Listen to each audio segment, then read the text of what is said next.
आज जो हम अभी वीडियो बनाने जा रहे हैं, कल एक घटना हुआ था हमारे रक्सौल में, रामगढ़वा पंचायत के एक गांव में। हम लोग न्यूज में देखे कि एक लेडीज को 2-3 दिन से फीवर आ रहा था और वह किसी गांव के डॉक्टर के पास इलाज कराने गई और उस दौरान वह बोली कि हमको टैबलेट्स नहीं दे दीजिए, लेकिन ऐसा न्यूज में दिखा रहा है। अभी हम इसको मतलब जाके ग्राउंड पे देखे नहीं हैं, लेकिन मेरा काम है कि लोगों को जागरूक करना, किसी भी चीज़ के प्रति सतर्क करना, इसलिए हम यह वीडियो बना रहे हैं।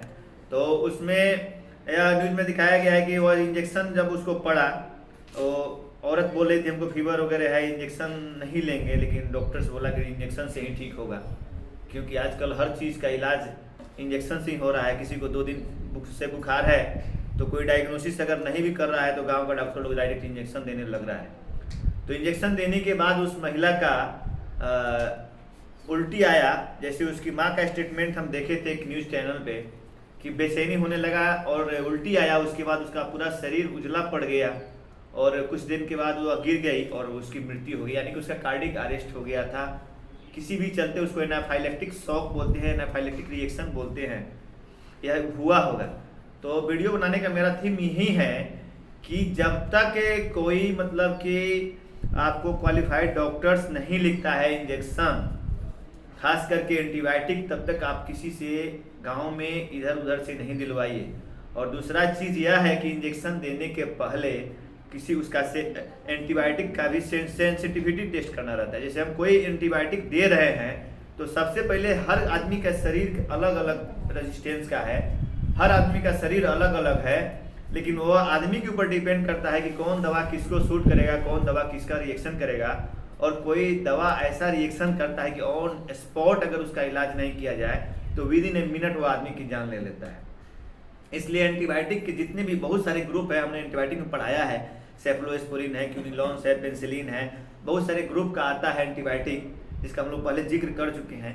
तो जो भी एंटीबायोटिक इंजेक्टेबल है उसको देने के पहले सबसे पहले आपको एंटीबायोटिक सेंसिटिविटी टेस्ट करना है। थोड़ा सा इंजेक्शन उसमें से लेकर स्किन के नीचे उसको सबक्यूटेनियस में देना है और देने के बाद 10 मिनट तक वेट करना है कि मरीज को कोई खुजली, लाली, सांस लेने में तकलीफ या इरेगुलर हार्ट बीट तो नहीं हो रहा है। यह चीज़ कंफर्म होने के बाद ही कोई भी इंजेक्शन देना है तो स्लोली, धीरे से वाइटल साइन ऑब्जर्व करने के बाद स्लोली देना है, आफ्टर सेंसिटिविटी टेस्ट के बाद। वैसे पहले से अगर किसी को इंजेक्शन उस ग्रुप का पड़ गया, चाहे पेशेंट से हम हिस्ट्री ले सकते हैं, जैसे मानते हैं ओडी सेफ इंजेक्शन है तो पेशेंट से हम हिस्ट्री ले सकते हैं कि क्या आपको यह इंजेक्शन कभी पड़ा है। पेशेंट अगर बोल रहा है कि हम ऐसा इंजेक्शन रेगुलर ले रहे हैं, अभी जैसे 2-3 तो पहले ले लिया और आज लेने आए हैं, तो उस कंडीशन में जरूरत नहीं है। लेकिन एट द फर्स्ट टाइम अगर वह इंजेक्शन ले रहा है तो उसको एंटीबायोटिक सेंसिटिविटी टेस्ट करने के बाद ही इंजेक्शन देना है, जिससे मरीज की जान बच सकती है, मरीज को जान के साथ उसको खतरा नहीं हो सकता है। और कभी भी ऐसा अगर कोई घटना होता है तो उसको तुरंत मेंटेन करना रहता है। अगर उसको एनाफाइलेक्टिक शॉक आया या रिएक्शन हुआ तो एंटी एलर्जिक दवा का जानकारी होना चाहिए, CPR देने का ढंग आना चाहिए, इमरजेंसी ड्रग्स होना चाहिए, यह सब होना चाहिए। घटना तो रोज नहीं होती है, घटना कभी कभी होती है, तो यह सब जानकारी रख के हम घटना पे काबू पा सकते हैं। तो यह वीडियो मेरा था उस वैसे इंजेक्शन के लिए जो बिना कारण धड़ल्ले से आजकल जो गांव में इंजेक्शन दे रहे हैं और जिससे लोगों की जाने जा रही हैं।